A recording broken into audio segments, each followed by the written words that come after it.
Boa noite a todos. Vamos iniciar nossa gravação, né? Aos presentes e aqueles que vão entrar nessa aula telepresencial nos próximos instantes, acompanhando a gravação, acompanhando o vídeo, né? Pessoal, eu não posso ficar dando mais tempo, não. Dei 5 minutos aí para ver se o pessoal entrava aí no horário aí. Boa noite, Célio, né? Né? Infelizmente, porque nós tivemos uma semana aí complicada, né? Em relação ao quê? Em relação a essa questão de conexão, internet cai, trava, dá problema, dá trabalho, né? E aí, para não ter mais isso hoje, né? Eu pensei comigo, não, eu vou lá, chego lá, né? Às vezes a gente chega em cima do horário, chega até atrasado, né? 8 horas. E aí, só que como é que você consegue conectar só 9 horas, né? Ontem deu certo, né? Ontem nós deu certo, ficamos 2 horas aí, né? Um conteúdo muito bom aí. Lembrando que a aula de ontem foi referente à tutela do poder do Estado. O que é a tutela do poder do Estado? É aquela que possibilita... Deixa eu arrumar aqui a tela. Pronto. Que possibilita... Acho que ficou bom agora. Tutela do poder do Estado é aquela que possibilita a análise do instrumento processual, a análise da ação pelo Estado juiz. O juiz analisa o processo, né, do ponto de vista do que? Do pedido, da petição, com todos os seus quesitos técnicos, seus requisitos, né, dentro das condições da ação, ou seja, possibilidade, legitimidade e interesse de agir. Esta é a análise que o juiz faz. E dentro dessa análise que o juiz faz, aí teremos aí a procedibilidade, o proceder, as condições da ação. Isso nós analisamos, doutores e doutoras, analisamos do ponto de vista do artigo 319 do Código de Processo Civil, né, inciso 1, 2, 3, 4, 5, 6, 7, né, e 3 parágrafos que modificam o CAPT, né, falando especificamente sobre dificuldades de citação do réu, porque a citação do réu nem sempre é fácil e nem sempre é possível, né? Mas aí os parágrafos, eles abrem possibilidades de haver citação, e havendo essa citação aí, uma citação que não altera a questão do processo e que não causa uma nulidade no processo. Boa noite, Fabiano, né? Tava aí online, caiu, voltou. Tô só falando aqui do que nós falamos na aula de ontem, para nós iniciarmos o tema da aula de hoje, né? Porque, olha só, né?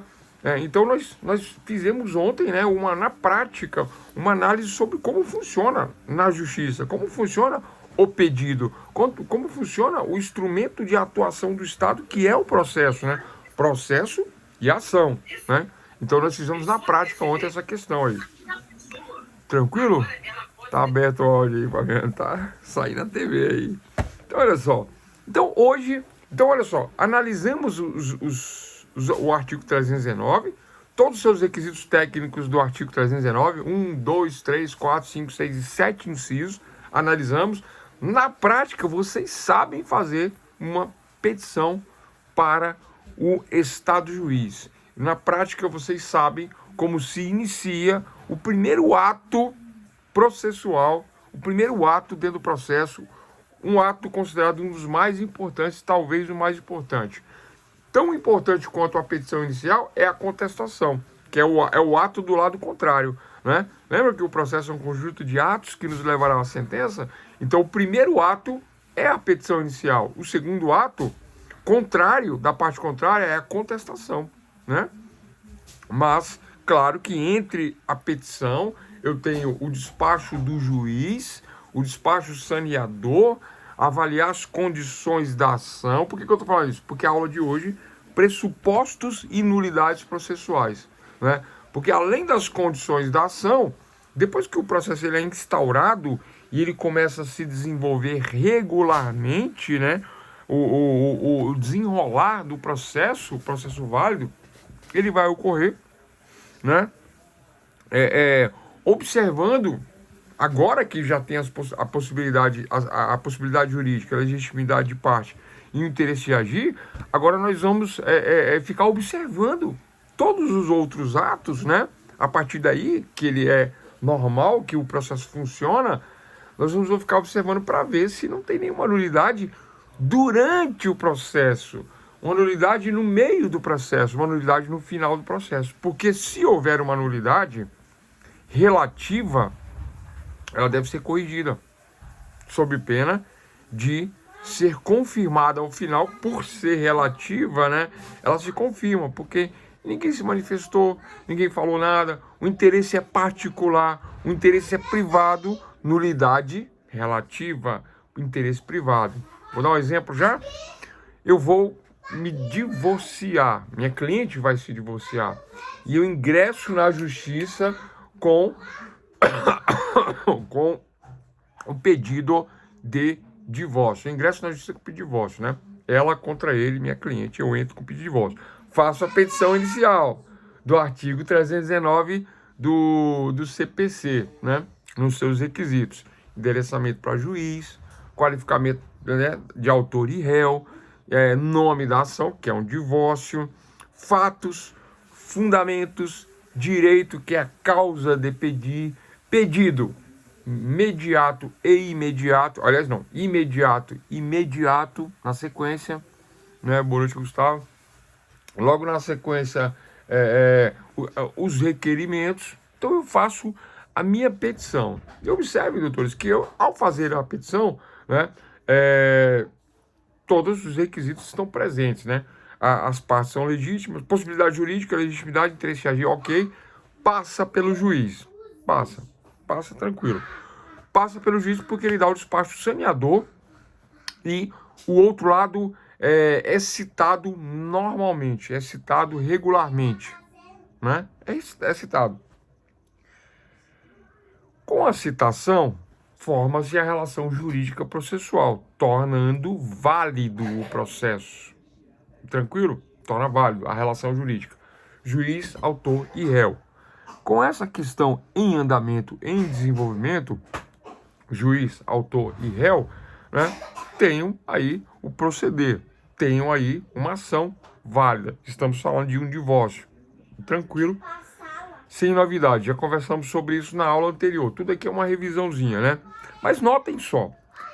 Dentro do agir, né, que é ação, eu tenho aí o processo, ação e processo é a mesma coisa, né? Dentro do agir, dentro da ação, dentro do processo, que é a mesma coisa, eu vou, além das condições de ação, eu vou verificar pressupostos de nulidade e pressupostos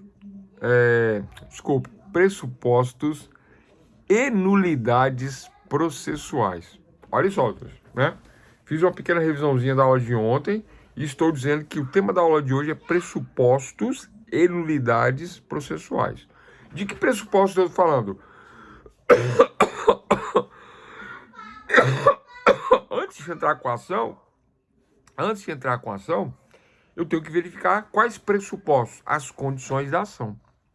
E tenho que verificar se não há nenhuma nulidade. E eu verificando as condições da ação, eu sei que eu tenho 3 condições: possibilidade, legitimidade e interesse de agir.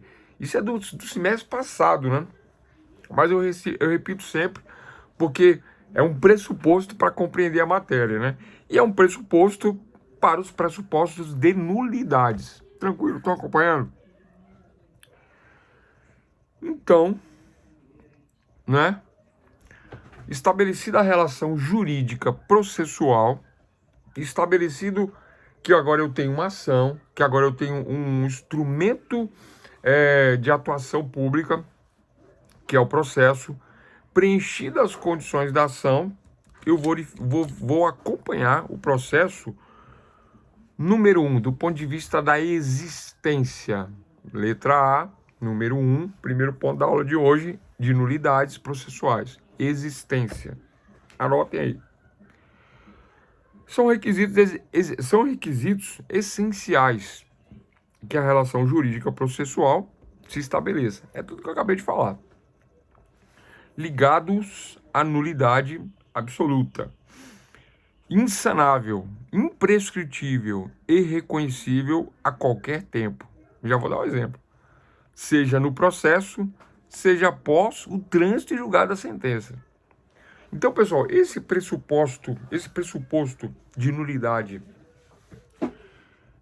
da existência do processo, funciona da seguinte maneira.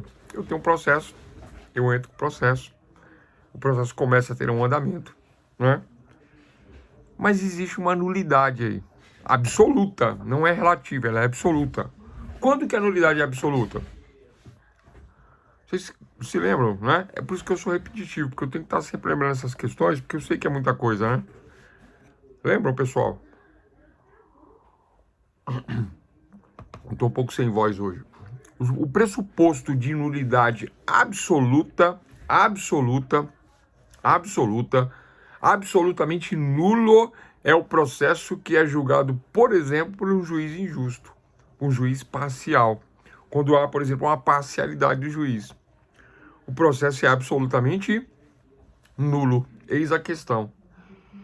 Então, eu observo que... Deixa eu virar um pouquinho aqui. Eu observo que o processo,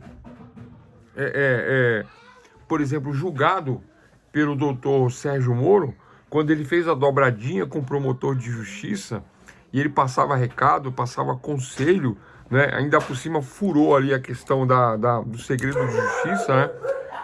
Dando margens a todo tipo de nulidade absoluta por envolver o quê? A res publicum, a coisa pública, que era o julgamento do presidente da República, né?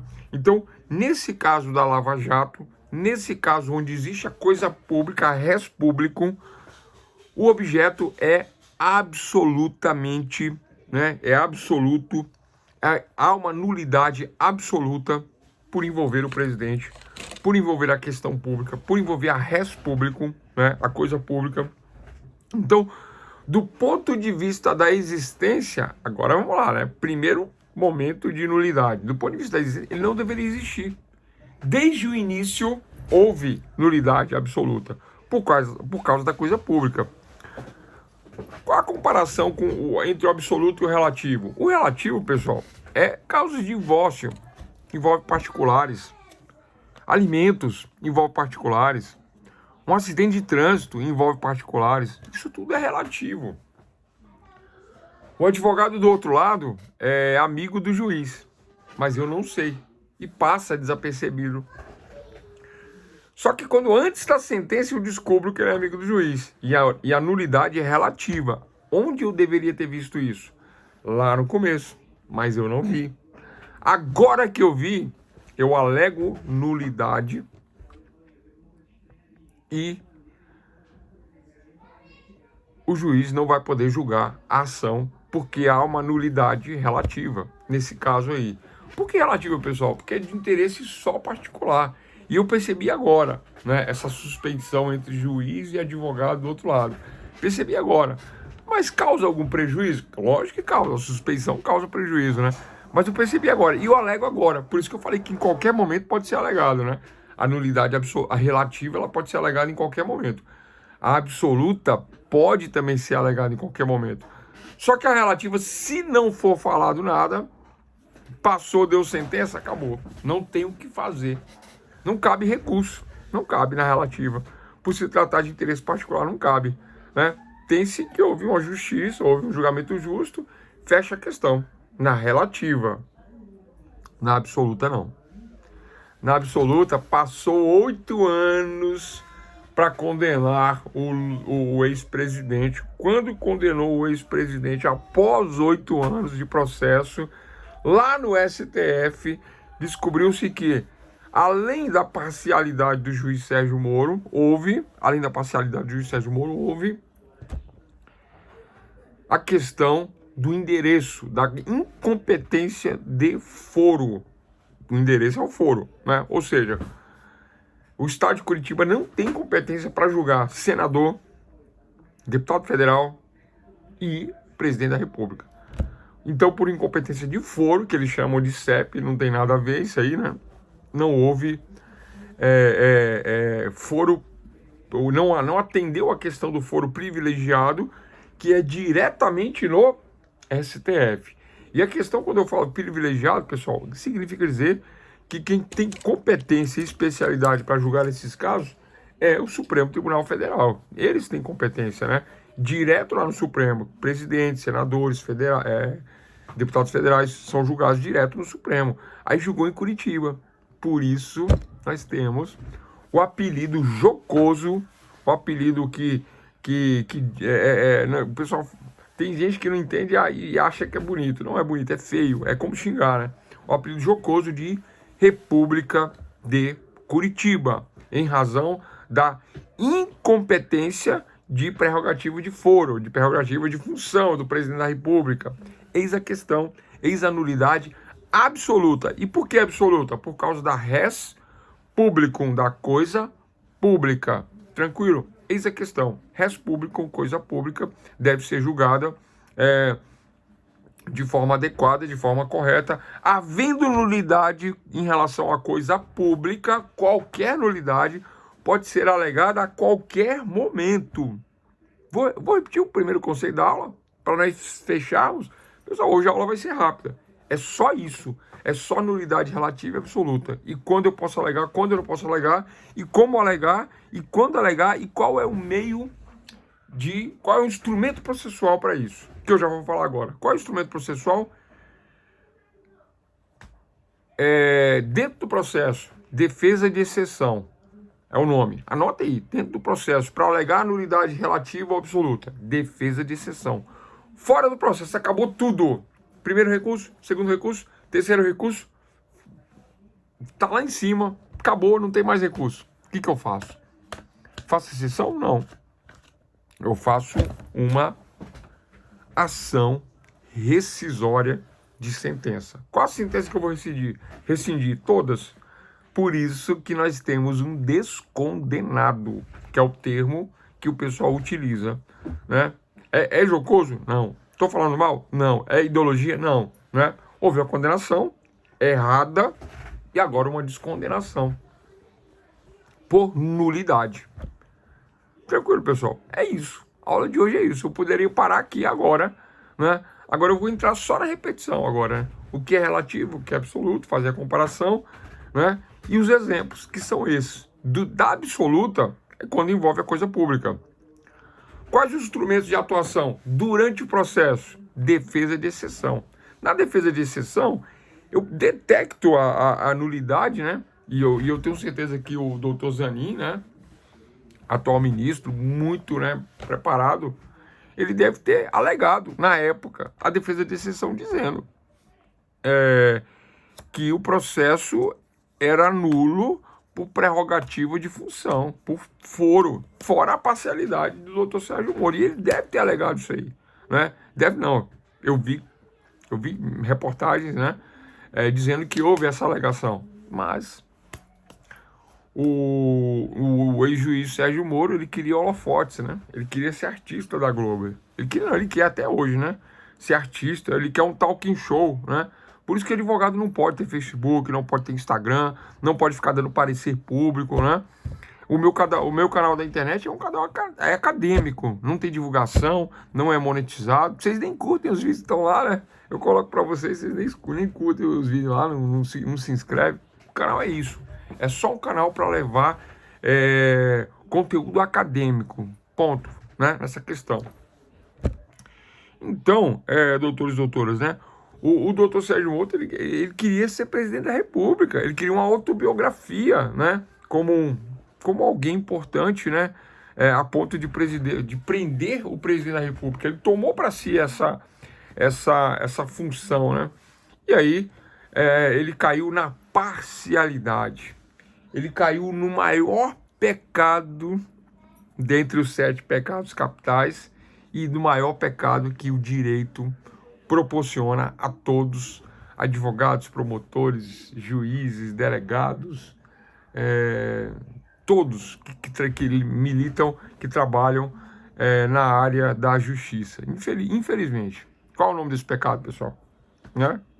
Que eu também não estou livre não, tá? Todos estão sujeitos a isso e cometem esse engano, esse erro, que é o pecado da vaidade. Pois é, o pessoal do judiciário é muito vaidoso, né? Gosta de ficar bonito, gosta de ter um carrão, de ter pompas e circunstâncias. Olha a minha beca aqui, ó, né? Vou puxar ela aqui, ó, ficar pendurada aqui no escritório, né? Porque é bonito, né? Eu não vou colocar não, mas é bonito demais, né? É bonito, né? Eu vou fazer um júri agora dia 4 de abril. Aí você coloca aquela, né? Tira o terno, coloca a beca, se sente importante e vai lá, né? Fazer um discurso, uma oratória, floreios, né? Eu levei o doutor Wilson, né? O Wilson, professor Wilson aqui da faculdade. Aí o Wilson, ele fala umas poesias, né? Uns negócios bonitos, difícil, né? Mas ele sabe. E o Wilson foi lá, né? Colocou a beca, foi lá e fez uma poesia, fez um discurso e tal. Eu fiz outro colega nosso advogado, nós somos em 3 advogados, e levamos o estagiário da faculdade. E fizemos o júri lá em Sobradinho. Bonito demais, né? É a vaidade. Às vezes você nem, né? Por que vaidade, pessoal? Eu não sou muito fã de homicídio, não, viu? Eu não gosto, não. Mas já peguei muito, né? Porque quando a gente é novo, a gente pega um monte de coisa, né? Até para aprender, né? E eu peguei, né? Eu peguei alguns. Tô fazendo, inclusive, o meu último agora, porque eu não vou fazer mais, não. Eu só vou militar na área que eu realmente comecei trabalhando. É área civil mesmo, né? E previdenciária. Eu vou trabalhar nessas áreas aí e continuar aqui nas nossas aulinhas aqui, né? Mas o importante da aula de hoje, das nulidades relativas e absolutas, é que na absoluta, pessoal, né? Se a coisa é pública, não tem essa. Acabou o processo, morreu, vai arquivar, fala, opa, alguém percebeu, vamos resolver essa questão. Aí lá no STF, aí o STF é criticado, óbvio, porque a decisão é polêmica, né? Por que não viu antes? Por que não fez antes? Porque o juiz de antes queria para ele os holofotes. Não, é que é só meu. Eu prendo, eu caço.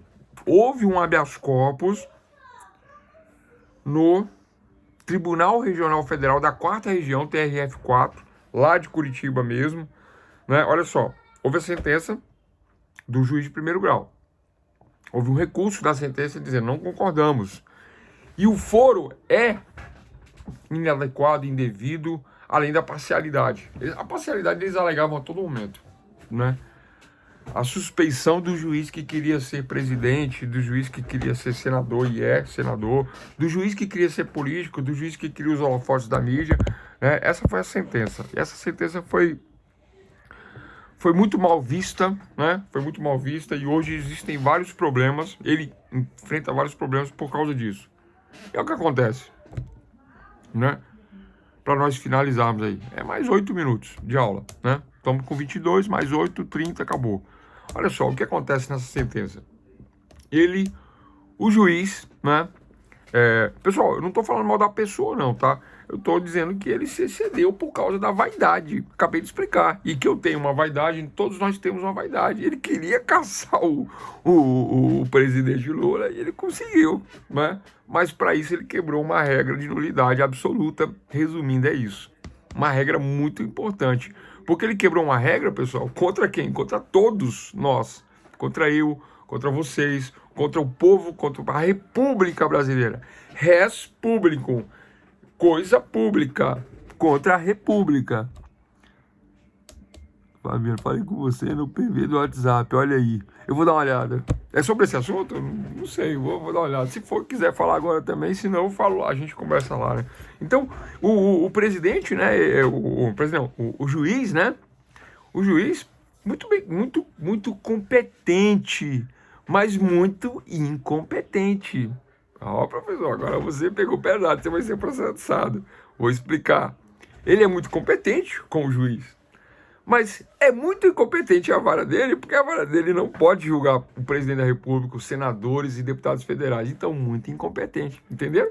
Incompetência absoluta, por conta da res publicum, da república, da forma republicana de governo. Nossa forma republicana não admite isso, né?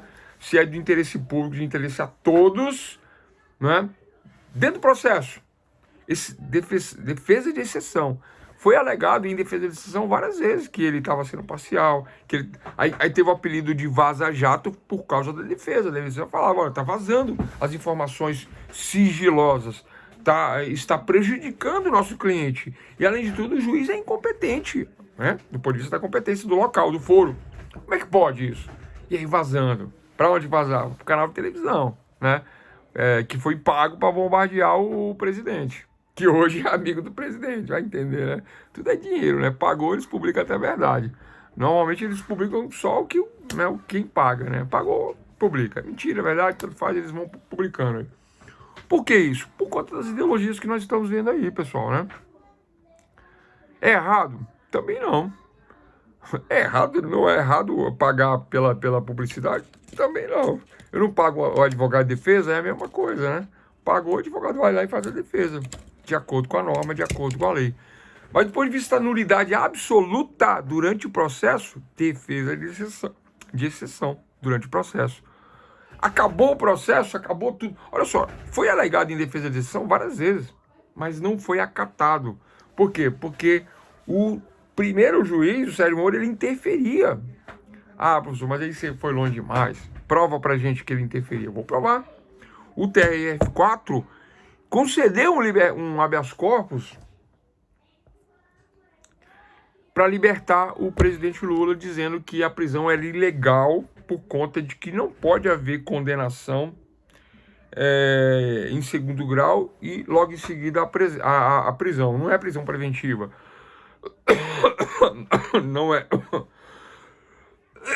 Não é uma prisão cautelar, não é uma prisão preventiva. É uma prisão decorrente de uma sentença, ainda com recurso pendente. Daria para ter mais um recurso do TRF para o STF. Mas aí prenderam ele. Aí fizeram o habeas corpus. Aí o Sérgio Moro ligou pessoalmente. O pessoal tá na reportagem. A televisão na época divulgou isso aí. Ligou pessoalmente dizendo, olha, não é para liberar não. Esse habeas corpus aí. Não, mas tem um alvará aqui não é para liberar não. Eu vou resolver isso aí, eu vou mudar essa decisão aí. Ele vai ficar preso aí, acabou. Algo nesse sentido. E ele ficou preso. Com o habeas corpus na mão, o Lula ficou preso.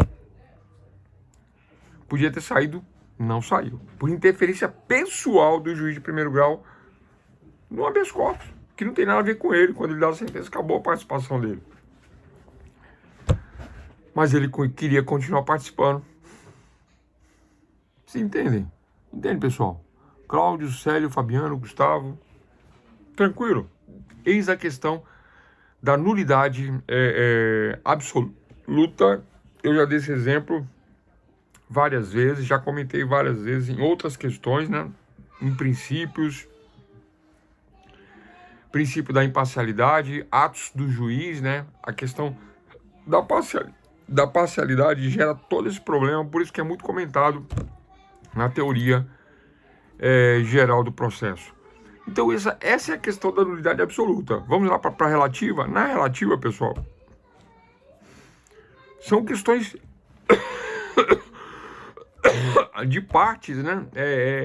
São questões particulares, né? Eu deveria ter alegado essa suspeição, né? Eu tô divorciando. Eu divorciei da minha esposa. Aí o meu advogado fala assim, ué, mas esse advogado aí não é amigo do juiz? Aí eu falo, doutor, não sei nem quem que é. Ah, eu tô achando que é, pelo jeito que eles conversam. E o processo anda. Dá sentença, acabou o processo. Acabou, esgotou a jurisdição. Cabe recurso? Eu não recorro. É um divórcio. Sentenciou, não recorro. Um divórcio, vou recorrer do quê? Mas aí eu descubro depois que o juiz era muito amigo do advogado do outro lado. Tudo que eu pedi no processo eu perdi. A guarda não foi do jeito que eu queria, os alimentos foi no valor que eu não queria. Né? A única coisa que ficou mais ou menos certa foi a questão da divisão de bens. Mas o interesse aí é privado, não é da res publicum, da república. Não é da coisa pública. Portanto, não cabe a defesa de exceção, né? Durante o processo, nem ação rescisória por conta de uma nulidade absoluta. E sendo relativa, quando dá a sentença, e eu só vi agora eu entro com a ação rescisória. Aí vai ser acatada a ação, vai ser vista a ação. Mas pode ser alegado que não houve nenhum prejuízo. Não, mas qual o prejuízo? A divisão não é meio a meio? Foi meio a meio. Agora as outras questões são subjetivas. Aqui a gente não discute isso. Aqui se discute nulidade. E a nulidade é um critério quase que objetivo, né? Suspeição, impedimentos, né? Ah, mas o juiz é suspeito. Suspeito. Como provar que o juiz é suspeito? Como provar que o juiz é suspeito? Não há provas de suspeição do juiz nesse caso, né? Não há provas porque o juiz, né, embora seja suspeito, né, por conta da amizade com o advogado do lado contrário, o juiz, ele suspeito, ele tem, ele não faz essa prova, o advogado da defesa não faz essa prova, não consegue provar. A questão agora, já encerramos a absoluta, falando da relativa. O juiz não consegue provar, e aí nesse caso da questão relativa, não há a res público, não há a coisa pública, não é uma questão de república, é duas pessoas se divorciando tão somente, né? E aí a defesa de exceção não funciona porque eu deixei passar o momento, anotem aí, quando o momento processual adequado dentro do processo, que é a defesa de exceção, passa desapercebido ao trânsito julgado, aí já era. A nulidade relativa, ela se confirma como não nulidade por conta de ser relativa, por conta de que todos os outros atos processuais, desde a possibilidade jurídica, legitimidade, interesse de agir, confirmado na procedibilidade, contestação, provas, narrativa, audiência de provas, audiência de conciliação, laudos, etc. E quando surge a sentença e o juiz sentencia, aí já era. E no recurso eu também não vi. E nem recorri. Aceitei o resultado. E aí, porque eu achei que não tinha o que fazer. Aí eu confirmo que realmente o juiz era amigo pessoal do advogado. Eles frequentam a mesma academia, faz musculação, faz passeio de moto, sai para almoçar junto, juiz e advogado. Que da justiça, pessoal, é assim que funciona, né? Tem um pessoal que critica a advocacia, né? Tem muita gente que critica, né? É só um advogado. Pessoal, os advogados mandam no Brasil. Os advogados estão aí, ó. Como o Zanin, por exemplo, né? Os advogados mandam no Brasil, né? Aí tem gente que critica advogado e fala assim, advogado é pobre, não ganha bem, isso, aquilo.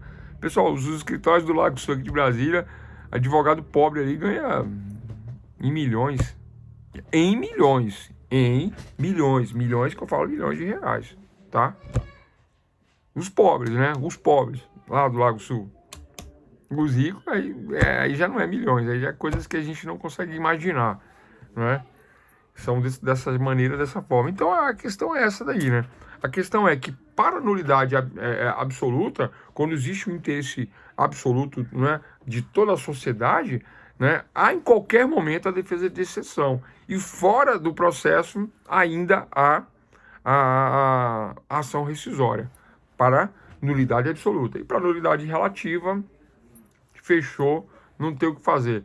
Professor, mas tem ação rescisória nas questões de nulidade relativa? Tem, mas não vai conseguir convencer, dificilmente vai modificar a sentença, salvo se eu achar um critério objetivo aí, que aí também não acha, né? Qual o critério objetivo quando eu discuto uma pensão alimentícia? Não tem critério objetivo.